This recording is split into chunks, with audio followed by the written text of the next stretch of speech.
Hello, I'm Dennis Neal in for Steve Malzberg with my partner here. Diane Diamond. Nice That's to be with right. you.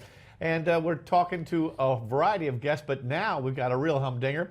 Peter Morici, the economist, the ubiquitous writer, the Obama basher sometimes, professor at the University of Maryland, is here to discuss the latest economic numbers. Peter, 217,217 jobs created in May. Now, I read that that is the fourth month in a row where we've had more than 200,000 jobs created in a month, and that is the first time in 15 years. So what's not to like? Well, it's certainly just not big enough. We really should be creating about 400,000 jobs a month if we're going to get all the people that are unemployed, standing on the sidelines and so forth, back to work, say, over 3 years. Put it in perspective, we've kind of been in a job drought for a really long time, since the beginning of this century. We've created maybe about 550 to 600,000 jobs a year, if you count recessions and recoveries. And what the real problem has been, not recessions, is that the recoveries have been too weak. Yeah, this has been the weakest recovery, I think, since the Great Depression, and yet so many people wanted it to be the strongest. Where do you think the economy is going from here through the rest of the year? Well, it'll grow more robustly than it has in the past, simply because household balance sheets have been strengthened quite a bit. Except for younger people with all the student debt, people are in a better position to put something on their charge card or to finance a car or something. So we'll grow it around 3%. That's still not good enough. To give you an idea, at this point in the recovery, we've averaged 2.2%. Reagan, at the same point in his recovery, nearly 5 years out, was averaging 4.7%. It was just an enormous difference. And by the way, his unemployment rate was higher than Barack Obama's when he had to get at it. Mr. Obama did not find himself in the biggest hole since the dawn of civilization. In fact, Jimmy Carter left quite a mess for Ronald Reagan. Yeah, and more people who wanted to work under Ronald Reagan actually were able to get a job. I'm glad to hear your sort of somewhat rosy prediction for the economy for the rest of this year. But I'm looking at Newsmax right here, and Donald Trump has come out and said that he's telling Americans to prepare for financial ruin by the end of the year. Is he overplaying his hand? By the end of the year? Yeah. Trump is saying that? Well, every time we have a financial catastrophe, every year there are people that predict a financial catastrophe. And sooner or later we have one. And then the guy who cried wolf gets, they think he's a genius. And that happens with every cycle. So, but the thing is if you say we're going to have a financial catastrophe, you make headlines. But if it doesn't happen, everybody forgets. So there's really no risk. Right. That's the kind of reasoning, you call the last 9 out of 3 recessions or something. Yes, exactly. It's and like we remember Joe Namath saying, I guarantee it, he's going to win the Super Bowl. We don't remember any number of guys since then who guaranteed they'd win the Super Bowl and then didn't do it. That's the great thing about predictions, Peter. But here's the thing. A lot of people say that there are reasons our economy is so sluggish, and they don't trace back to President Obama. It's because we've got tectonic plates shifting in the economy. We're shifting from an economy that paid blue-collar workers with no college degree to make stuff, and we paid them $36 an hour, to an economy based on the digital bits moving around where you suddenly do need a college degree. And yet you wrote recently, Peter, about President Obama's latest emissions plan, and that's an example where actual policies can hurt economic growth. Tell us about that. Well, there are all kinds of policies we have been pursuing over the last 15 or 20 years that have been hurting us on economic growth since Clinton's days. The trade deal with China has not been beneficial because the Chinese don't let our products in. So we import from China, and then we borrow money.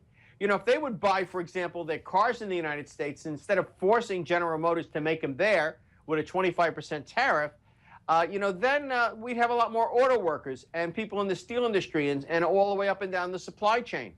It is possible to create manufacturing jobs in the United States, and surely we need manufactured products. Go into Walmart. Everything in the place is manufactured. There are no digits running around there. The reality is that we have chosen with bad trade policies. Another one's energy. We could be energy independent, not on a North American basis, but on a United States basis, if we would develop our offshore oil. That would require all kinds of steel pipe and so forth. It would be awfully beneficial to ordinary workers. So there is a potential. The other one is higher education out of control. I mean, for all of the Yes. inflation we've had in healthcare, it's nothing compared to higher education. Why? The student loan syndrome. The president, we push all these kids to college. The president gives graduation speeches where he encourages kids to study global studies and social work and things. Then they're not qualified to do any jobs. And then they owe 50 to 100 to 200,000 if they went to a second-rate law school, and they can't get a job. So what does that mean? They don't get married and have babies and buy homes. What America really needs is babies. You ever think of what a stimulus babies would be? If the middle class started having children Peter, again?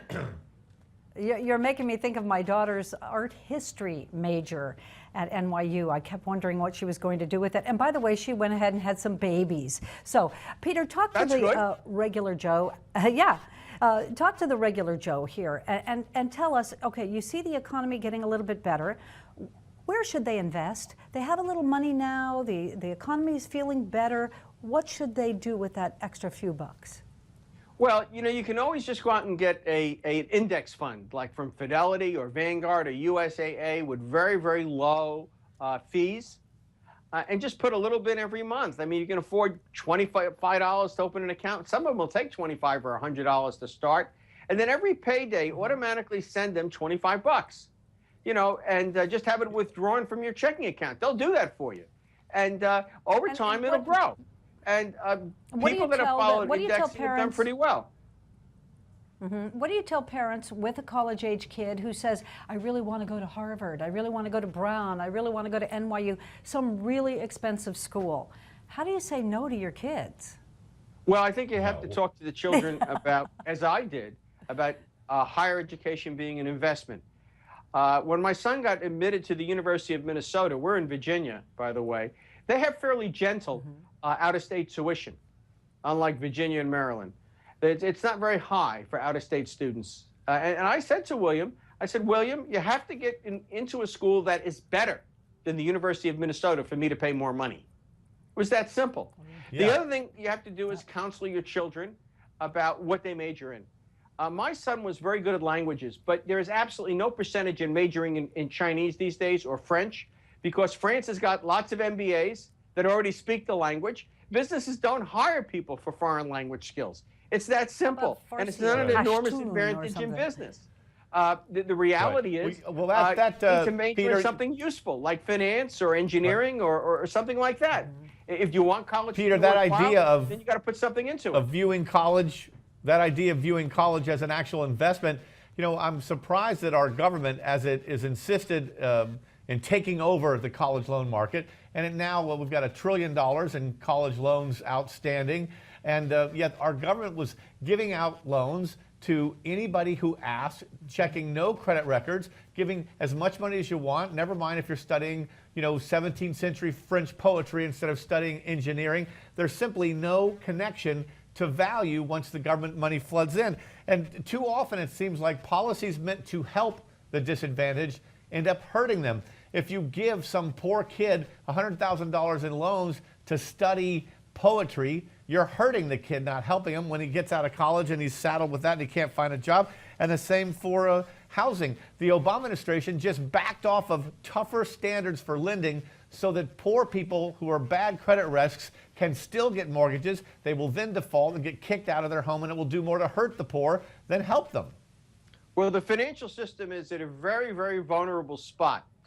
We have a redistributionist president who's a lame duck, and any problems he creates by giving away other people's money through the credit mechanisms will be the next president's problem, maybe the one after that. So, right now, it's perfectly reasonable for Mr. Obama in his quest to hold on to the Senate by any means possible to be wholly irresponsible with other people's money. For example, his plan to, forgive student loans, essentially.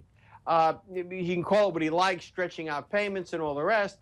But the reality is he's been very irresponsible about lending out this money. Now these kids can't pay off their debts, and they're in terrible situations. They can't go bankrupt. So now he basically wants to raise taxes on somebody to extend the problem further out. It's really the wrong thing to do.